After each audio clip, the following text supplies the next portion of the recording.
Opening statement. Inspector Thorne, private investigator. Date: October 3rd, 1927. Case file: The Vanishing Sculptor.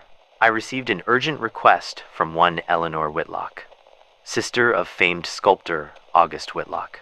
She reported her brother missing from his studio under circumstances she described as impossible. As with most cases, I initially suspected a mundane explanation, a disgruntled artist escaping his debts, perhaps. Yet as I stand here in his dimly lit studio, the air feels charged, like the pause before a thunderclap. Something unnatural lingers here. This may be more than a simple disappearance. Let the record show. I proceed with caution. The studio of August Whitlock was a testament to obsession.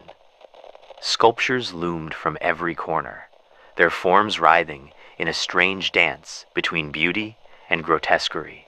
Marble torsos twisted unnaturally, and stone faces gazed out with expressions too vivid to be lifeless. Dust motes hung suspended in shafts of pale sunlight streaming through cracked windows. The largest piece dominated the center of the room, an unfinished statue shrouded in a heavy tarpaulin. Whatever lay beneath, its form was barely discernible, yet it seemed to radiate a palpable unease. Eleanor stood nearby, wringing her gloved hands.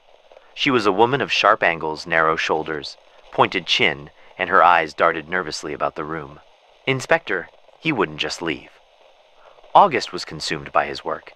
He'd never abandon it willingly. Her voice cracked with a mixture of worry and frustration.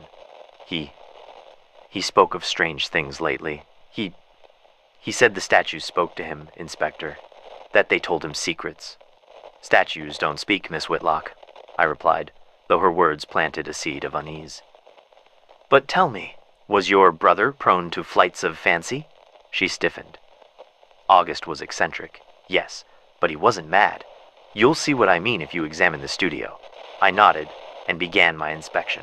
The first thing that struck me was the unnatural precision of August's work. Each figure seemed almost alive, as though it might step off its pedestal at any moment. Yet there was a disquieting inconsistency, subtle distortions in anatomy, features that seemed wrong, though I couldn't quite place why.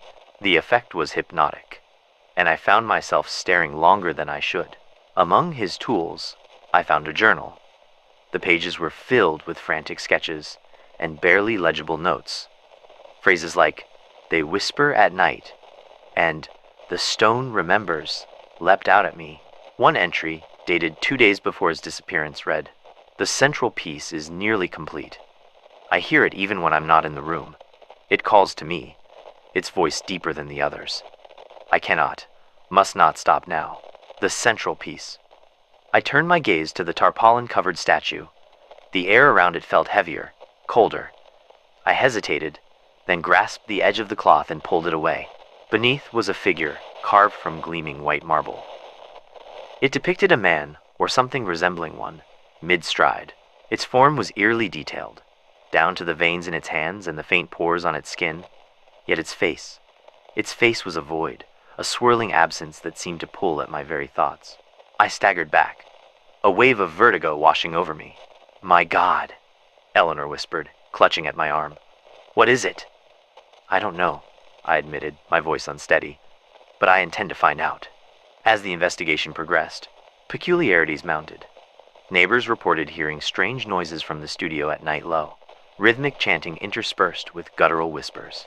A delivery man claimed he'd seen August speaking to the unfinished statue, as though it were alive.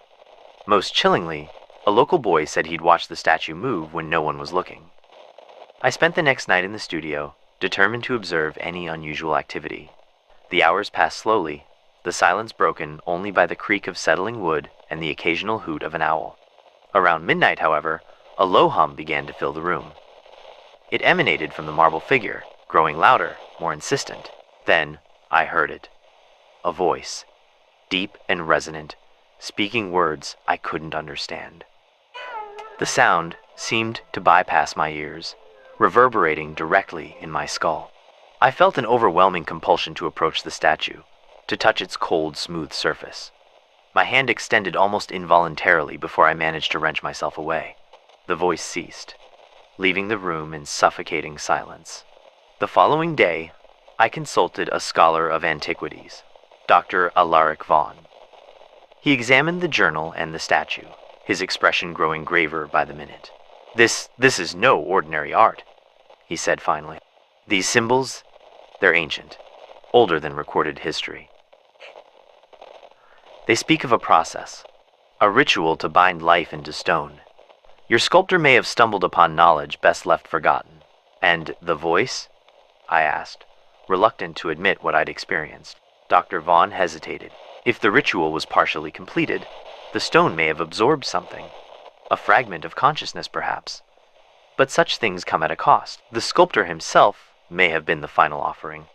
Returning to the studio, I found Eleanor waiting, her face pale and drawn. She claimed to have seen her brother in a dream, his face twisted in agony as he reached out to her. She begged me to destroy the statue, but I hesitated.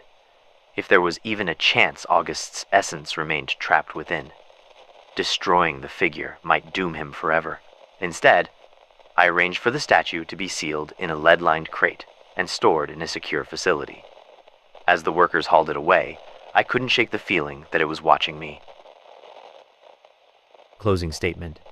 Case file. The Vanishing Sculptor concluded. August Whitlock remains missing, presumed dead. His unfinished work, now entombed in storage, continues to defy explanation. I find myself questioning the boundaries of art and madness, of life and death. Did Whitlock unleash something beyond comprehension, or was he merely a victim of his own delusions? For now, the answers elude me. But one thing is certain, this case marks the beginning of something far darker than I could have imagined. End recording.